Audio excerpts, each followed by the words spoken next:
Okay, welcome. Happy new moon. It's the new moon today. Yay! So exciting. I love the new moon. And this is the new moon astrology and aromatherapy class. And the new moon today is in Virgo. But interestingly, the moon and sun were right together, the time of the new moon, which we'll look at as well today. But the moon has already moved into Libra now. So it's kind of a prequel to our new moon next time. But I'm Sheridan Semple. If you don't know me, I'm a shamanic astrologer and a spiritual aromatherapist, as well as a bunch of other things, but that's the main thing that I focus on at this point. And so we're going to learn about the new moon. We'll learn about Virgo and all about Virgo, and we'll learn about blue spruce and white sage and how they really support Virgo energy specifically. And then we'll end with our new moon intention setting ceremony. So make sure if you want to have a pen and paper, if you want to write it down, you don't have to. It's Virgo is an earth sign. So I personally have a crystal. I like some kind of an earth sort of focused ritual ceremony. So you could use a crystal or stone, or you could have a little plant or something, just so, or you write down what we've, your intention, and then later after we finish, you can go and bury it in the earth, but something that kind of anchors our intention into that earth energy of Virgo.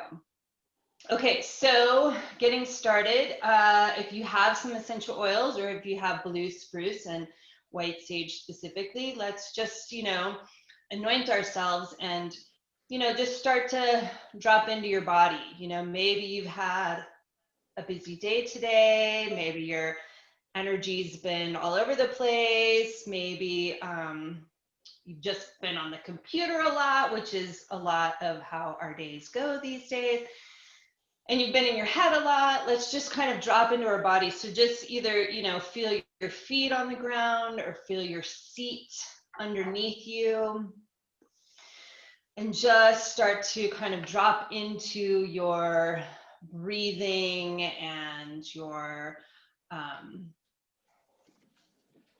body, the energy of your body. Just let yourself kind of feel that magnetic pull of the earth just dropping you down into the physicality. Feet, your legs, your hips, just your torso, feeling your belly, the breath dropping down. And then also just being aware of the moon, right? The new moon means the moon is with the sun. So it's with the sun right now, wherever that is. And if you're using the essential oils, you can let the plant kind of help connect you into the earth, as well as into the cosmos, to the moon, to the sun, that energy traveling together. And then they're both in the seasonal sign of Virgo. So meaning they're in that part of the sky that is the Virgo part of the sky, the Virgo energy of the sky. And Virgo is a priestess energy, or the priest energy, right? The druid, the hierophant, the wisdom keepers of the earth specifically. So just feeling that energy of the earth, from the earth, the moon, and the sun right now. And just letting both those energies just meet in your heart. The moon, the sun, that Virgo energy, and the earth together, commingling in your body and in your heart.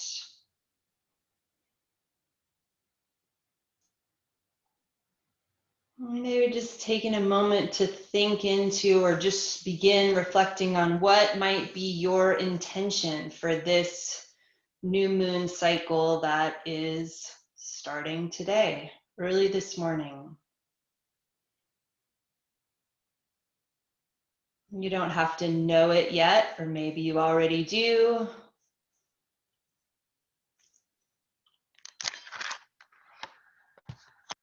But what might that be that you would like to work on or focus on or create for yourself over this next month? One thing that you could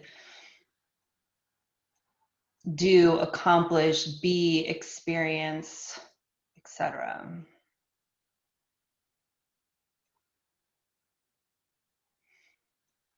And you can keep feeling into that as we move through the class part today, and then as we move into the ceremony a little bit later.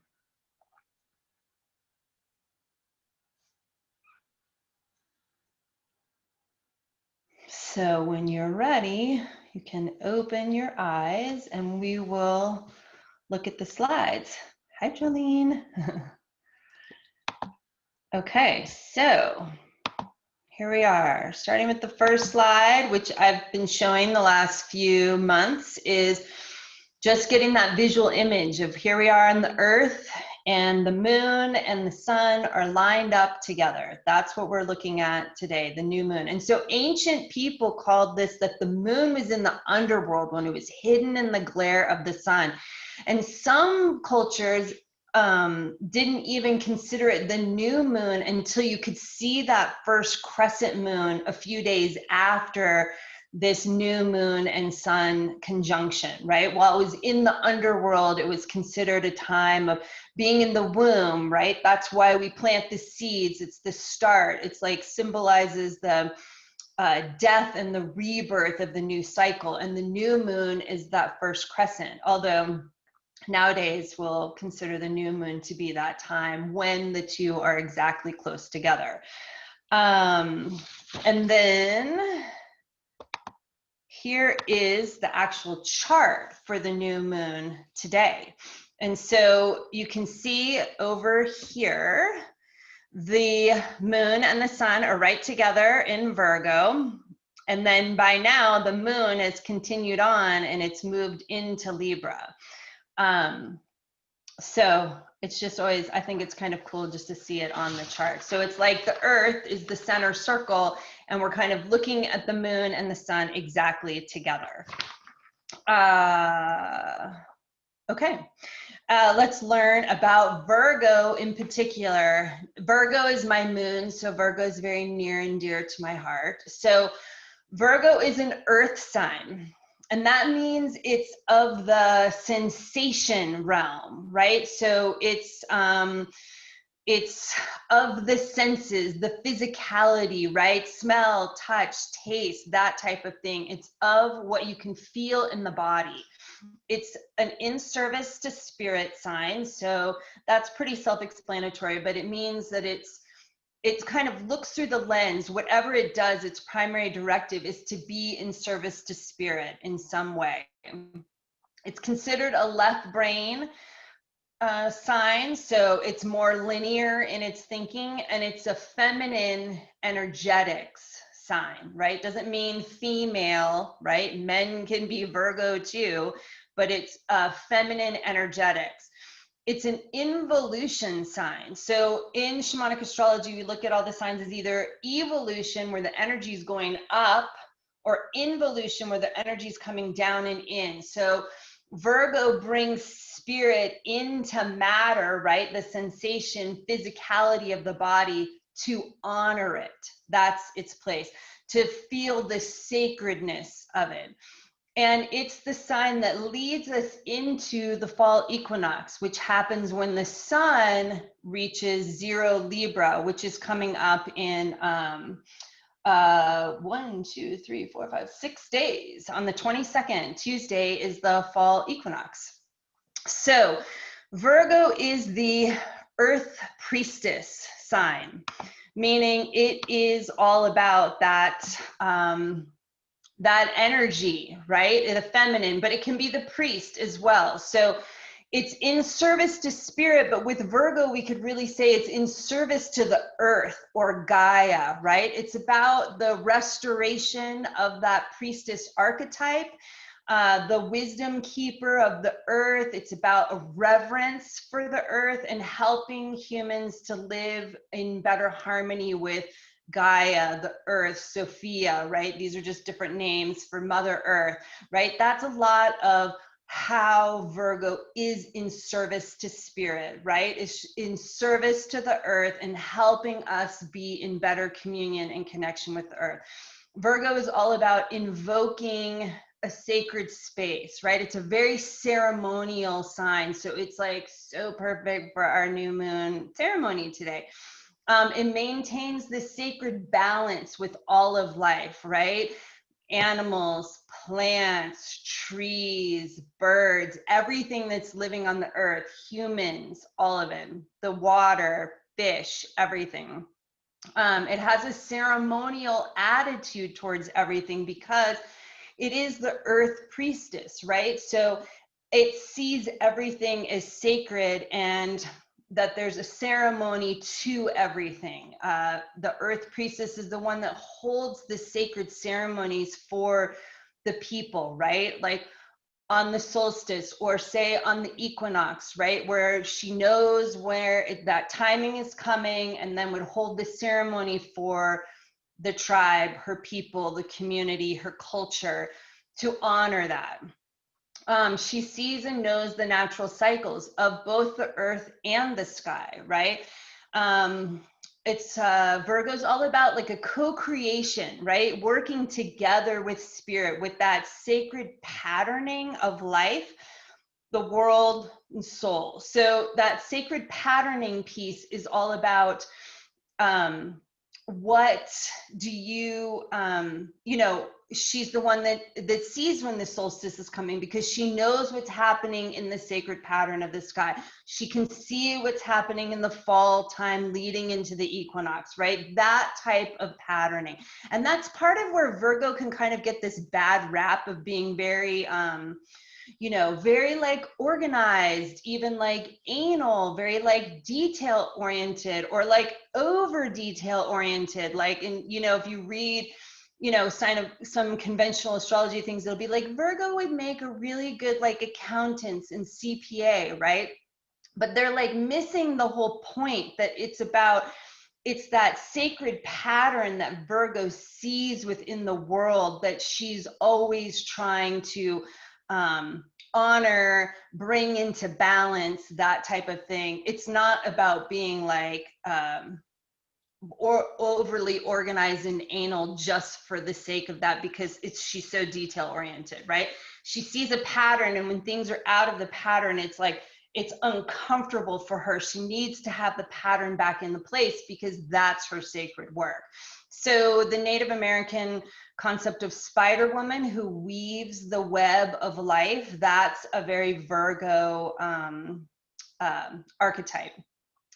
She notices when the pattern is out of harmony, right? That's uncomfortable to her, like I was saying, and she wants to bring the harmony back with some kind of like earth medicine, right? So I have a Virgo moon, which means my area of expertise is Virgo, right? So I do spiritual aromatherapy, I do shamanic astrology, right? These would be earth medicine things, but like art could be, or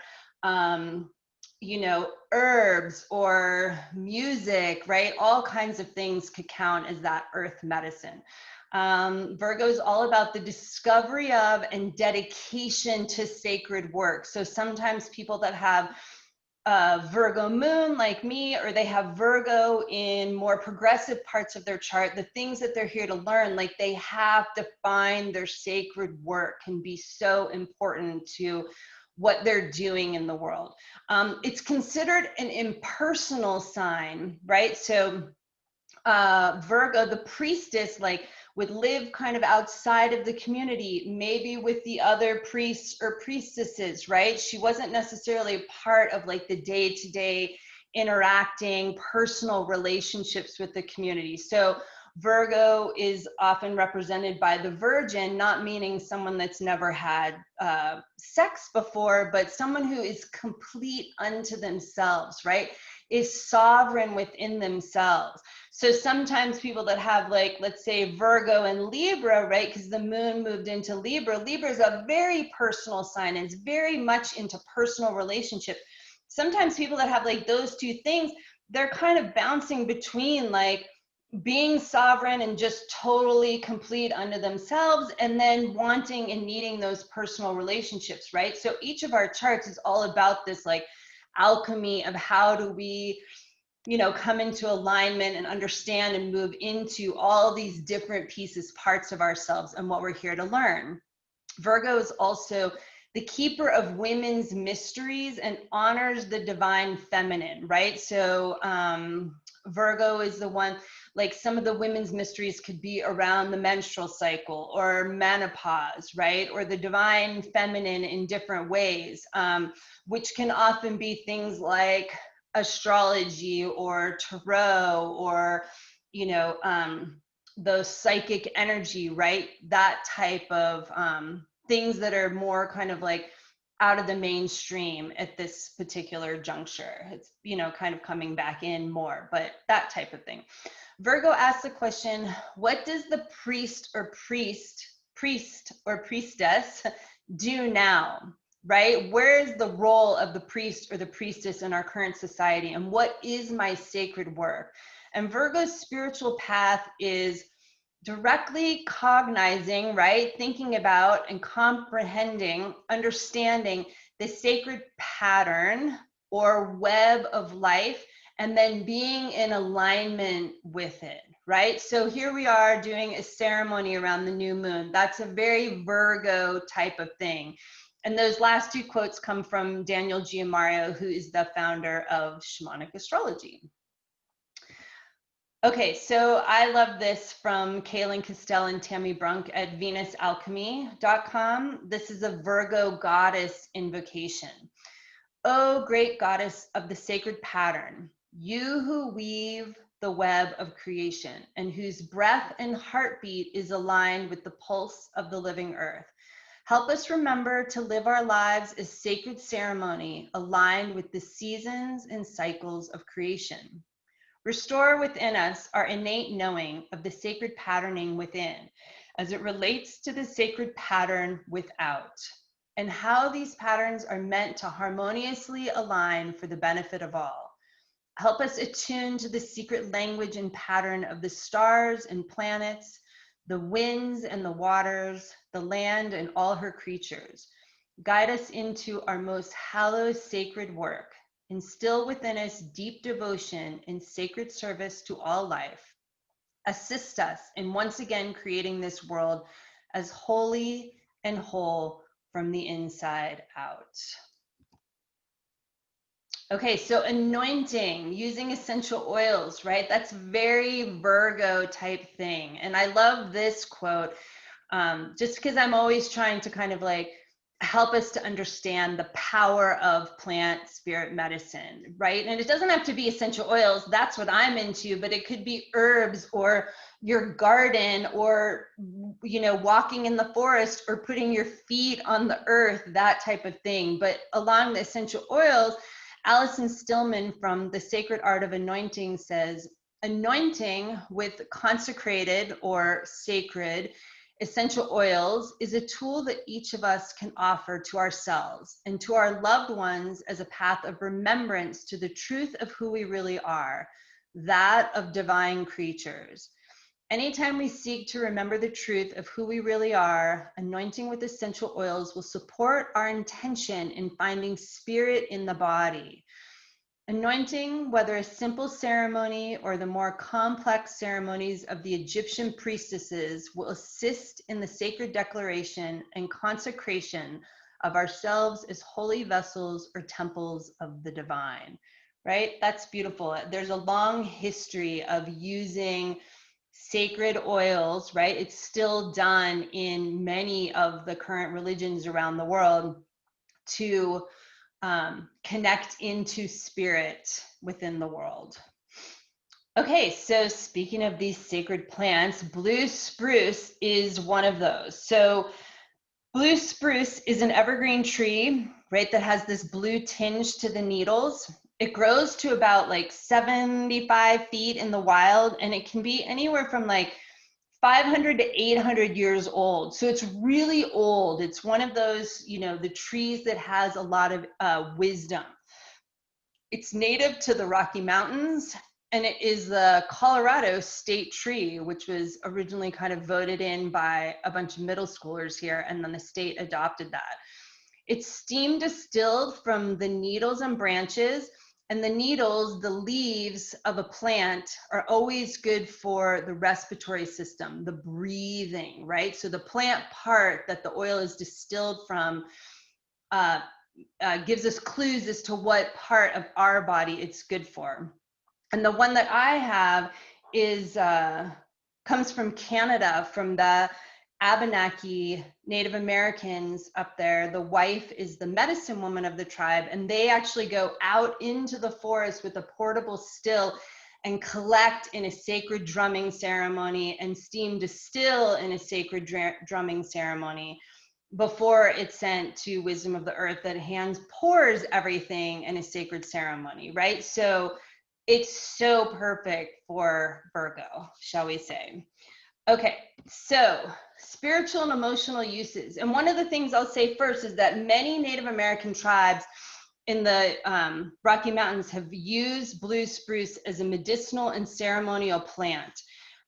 They're mythologically important plants among the Southwestern tribes, where they're symbols for the sky and the directional guardians of the North. Some tribes consider it to be a symbol of good luck. The twigs are often offered as gifts to bestow good fortune to people. Among the northern tribes, spruce trees are associated with peace and protection, and some tribes bundle the spruce and fern needles into little herbal pillows to protect against illness. They used to make like infusions to treat colds, settle the stomach, right? So both of the plants we're talking about today have a really long ceremonial sacred use within the United States itself, which is unusual because there's not a lot of essential oils that come from the United States. A lot of even the medicinal plants we're aware of when you go and take herbs will be from like Asia or from Europe in some way. So I think it's cool that the ones we're doing today are US based and grown and collected. I mean, well, North American, shall we say, because it's a Canadian tribe. Okay, so spiritual and emotional uses for a blue spruce. I just have to move. I've got the little thing is in the way, I can't read it all.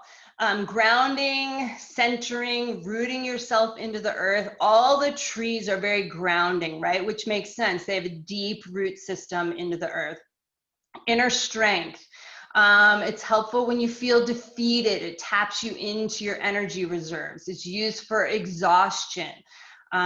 Finding spaciousness within. So when you're feeling like contracted, it helps to open you up, expand you, helps you see life from a new perspective, facilitates change at a safe feeling pace, which can be so important, right? And especially right now, we're all going through such like a universal change in our world. So I like that blue spruce helps facilitate that change at a pace that feels safe. It helps with ascension, right? Raising your vibration, connecting into the sky energy. So these tall trees can do both. They really ground you into the earth as well as reach you up towards that sky energy as well, just like our opening meditation. They help with patience, right? These trees are around on the planet for a very long time. Some of the conifers are some of the earliest plant life on the earth as well. It helps with the fifth chakra, right? The blue throat chakra, blue spruce. It helps you with speaking your truth with love and helps with communication, supports manifesting. So if you're trying to create things, manifest things in your life, blue spruce is great for that. It has a very protective and a guardian type of energy. It's excellent for meditation. And like I mentioned, it's a ceremonial tree to many Native American peoples. The physical uses are for the adrenals. It's helpful with stress. It's an immune system supporter, pain relief, analgesic, which is what pain relief means, or vice versa. It has some of the original like chemotypes of a natural cortisone, so you can use it that way. Antispasmodic, anti-inflammatory, right? So injuries, that type of thing. Respiratory system, like I said, because it comes from the needles. Bronchitis, asthma, sinus stuff. And nervine, it's calming. And for the thyroid, because again, that's the fifth chakra, throat chakra type of stuff. And then white sage. So if you've ever like burned sage, most likely it's white sage. Sometimes you can get sage brush, but generally speaking, most smudge sticks that are sage are this white sage that comes and grows all over the West. So it is called the sacred sage. It's an evergreen shrub. It's native to Southwest US and Northwest Mexico, so along that area, mostly kind of like coastal Southern California and Baja California. It grows up to 5 feet. It's steam distilled from the leaves and the flowering tops. So again, the leaves lets us know it's going to be beneficial to our respiratory system. It smells divine. If you've ever, smelled sage, burned sage, the essential oil is amazing. Both of these, I mean, I'm a huge fan of all essential oils, but some really smell amazing and some not as amazing. So blue spruce and white sage are both, fan favorites, shall we say. And the one that I have comes from Arizona. So again, it's really rare to get essential oils from the US, and it's really rare to find white sage as an essential oil. So, okay, spiritual and emotional uses. Ancient wisdom is something that white sage is known for. All the white essences, are really good for that crown chakra, connecting up to that ancient wisdom, but to the sky, to spirit, all of that. Has a long ceremonial use for Western US, Northern Mexico, Native American tribes. It clears energy and consecrates a space for sacred ceremony, right? Just like the things you would use to smudge, you would smudge a space, right? To clear the energy out, or to clear the energy out of your own field and body. Creates a sacred space, right? All of this is very Virgo. Brings you into harmony with the natural cycles around you. Cleanses spirit, mind, and body. It's like smudging in an essence. It can be a guide to helping you come home to yourself and who you really are, which is what astrology is all about. At least shamanic astrology is. Connection and communion with your higher self, right? It's that white has that energy that goes up towards spirit.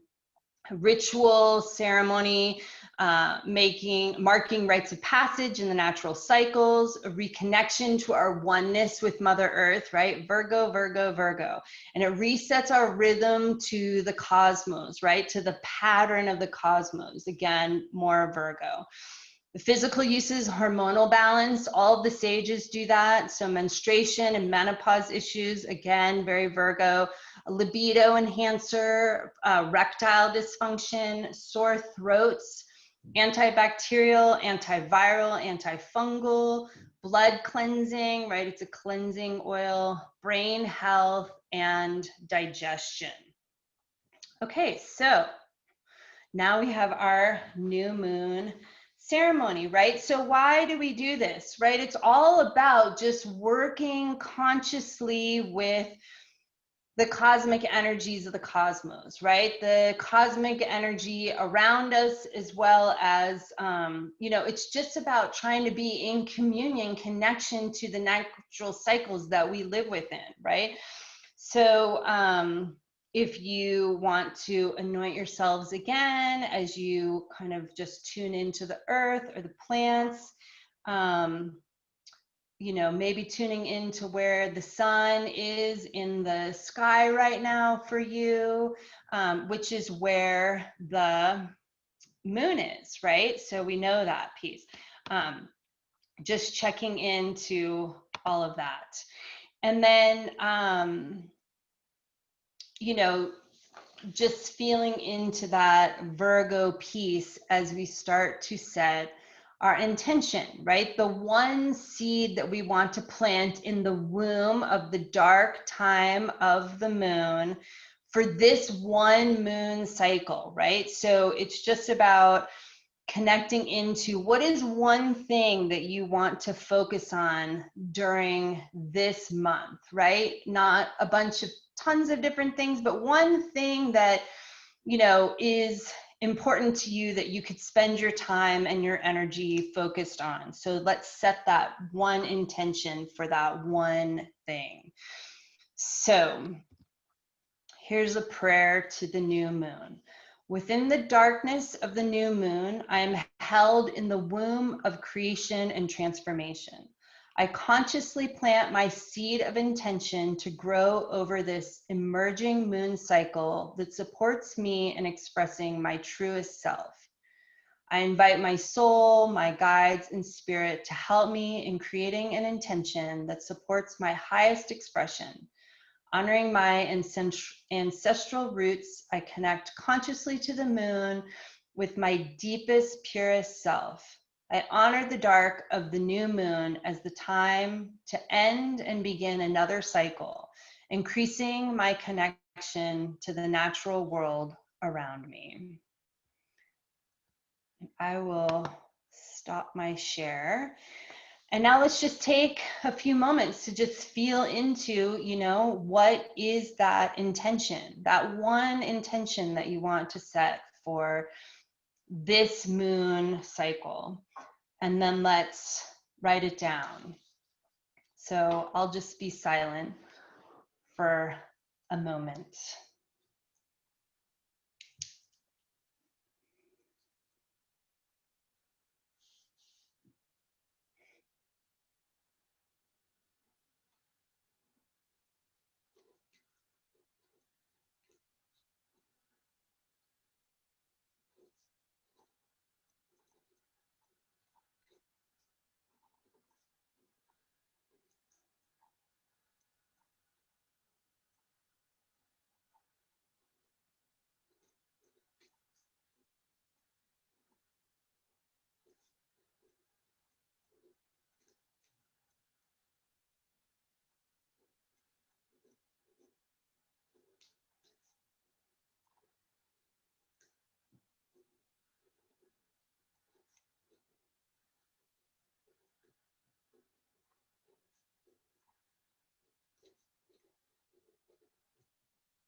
And then once you have your intention, you can take your crystal or the plant or the stone or just whisper your prayer to the cosmos, to the earth, to the Virgo goddess. And then if you've written it down, you could wrap that around the stone or the crystal or bury it into the plant or bury it into the earth so that you're just bringing that into that intention into that earthly sensation realm of the world. So we'll take a few moments and we'll do that.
Okay, it looks like everyone's complete.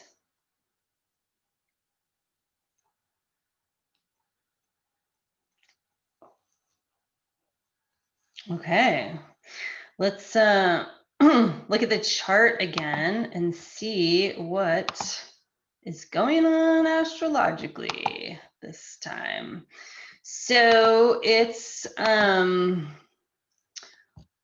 you know, it's kind of like the same things that we are been talking about. So this Jupiter is this red one, Pluto is this kind of blue purple one, and Saturn is this brown H, right? The 4 and the circle and the H are all traveling together, but you can see now Jupiter doesn't have this little RX, right? So Jupiter has gone direct. It's no longer retrograde, which all three have been retrograde, and they have been at like 17, 22, 25 Capricorn for quite some time now. So again, it's the continuation of the same themes for 2020 of these three, which I've been calling the big three, traveling all together conjunct. Saturn's going to go direct at the end of this month, and then Pluto will go direct at the beginning of October. So they'll start to they'll move somewhat together, and then eventually as we get to the end of the year and the beginning of next year, they'll separate, and then this piece will be like over of our intent. But again, just to reiterate, it's still that focus of Saturn is always teaching us about it's a middle world planet. So it's kind of like that Virgo of the sensation, the real world, the physical world. It's always showing an intent around trying to really figure out what works well and what doesn't work well, like what systems are working and what systems are not working, like what structures within our society, our culture, even within ourselves, our beliefs need changing. So it will illuminate the things that are not working will start to really not work, and the things that are working will be revealed to us if we heed the Saturn intentional call.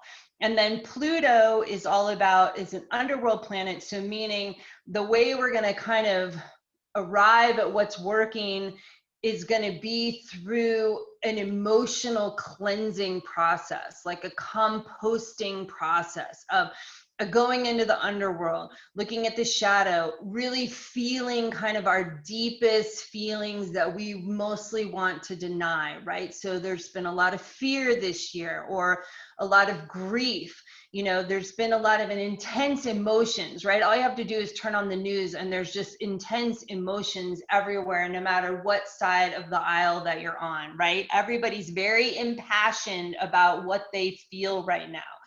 That's that Pluto piece, right? And the best thing we can do with that is feel into our feelings and doing our own healing work, right? So it's easy to get distracted and maybe watch the news constantly, but not actually feel into what we need to feel so that we can heal what systems work for us individually, right? And then Jupiter is just the great expander. So the fact that like Saturn and Pluto traveling together probably would not have had this level of intensity, right? This level of an intent that's really huge to make things change without Jupiter being there, because it's like the steroid enhancer essentially. And that's a lot of what's going on. We will have Mercury, which is this little yellow character over here, is going to be is like square 90 degrees from Jupiter right now, and will square Pluto and then Saturn. So kind of Mercury is getting into the mix of this big three, right? We've had Mars was with it, Venus was with it, but now it's Mercury's turn. And Mercury is all about the mental realm and the thinking realm and the consciousness and communication. So what I see that doing is kind of bringing in a place of being able to kind of think through what it is we want to be creating, right? What we want to be you know, maybe taking some of the pressure out of the like emotional feeling and being able to use our brains and our communication to like help create where we want things to go, you know, eventually coming out of the pandemic, whenever that is, right? What do we want this, you know, the next steps to look like for us? So I think those are kind of like the biggest things that are uh, kind of coming over this, and then Saturn going direct, and then Pluto will go direct before we meet again our next time. So speaking of which, so that will kind of conclude our class for today. And knowing next time we will have it'll be the Libra new moon, and we'll talk about that. That's on Friday, October 15th, same time, 4 p.m. Mountain, but it's always recorded, of course. The essential oils that we'll learn about are rhododendron and hyssop, which I like really a lot for Libra. And I'm also going to offer samples. So I have some like little teeny bottles. So if you are interested and you want some of the rhododendron or hyssop, just email me or reach out to me. You know, you're on my list. You can just reply or go on my website and send a contact form. I'll have a few of those for sale, which I can send if anybody's interested. So you could play with them during the class, but not have to have like the whole bottle. And then, yeah, that's it. My website's sharedandsimple.com. And I'm teaching a medicinal aromatherapy certification course through Wisdom of the Earth starting in October. So if you're interested, all that's on my website. And then I will end the recording, and then we can get to the questions and answers for all of you that are here live. Okay, thanks.